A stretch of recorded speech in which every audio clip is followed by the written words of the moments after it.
El que venim demanant és que es canviï el model, sobretot que es vagi en la direcció de redistribuir la càrrega fiscal, en el sentit de que qui més tingui, més pagui. O sigui, tenim clar que tots hem de pagar, però segons redistribuint la càrrega fiscal, i les nostres reivindicacions són les dels darrers anys. Nosaltres demanem una càrrega fiscal més social, més verda, i sobretot demanem començar a introduir la perspectiva de gènere, que no veiem que l'equip de govern la vegi igual, aquesta qüestió. En definitiva, sempre estem davant del mateix problema, i al ple també es va parlar del tema de Rodalies. Estem davant d'un problema molt seriós, que és que tenint un estat que ho controla tot... Crec que estaràs d'acord amb mi que a nivell local també es pot fer molt, tot i que els recursos són limitats, i tal com tu has dit, a nivell local es fa política i molta. I es podrien fer moltes més coses. Les al·legacions que sempre han presentat des de Vilafranca en Comú, molt raonades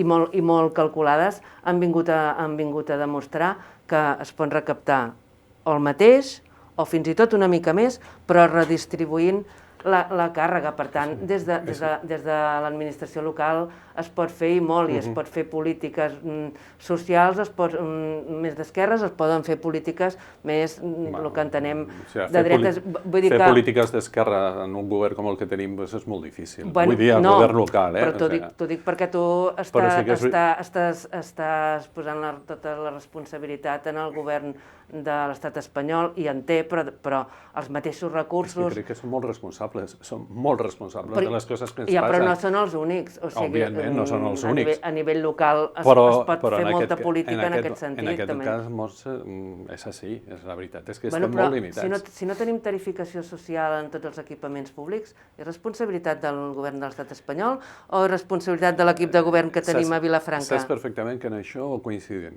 O sigui, és veritat que doncs em refereixo a aquestes coses.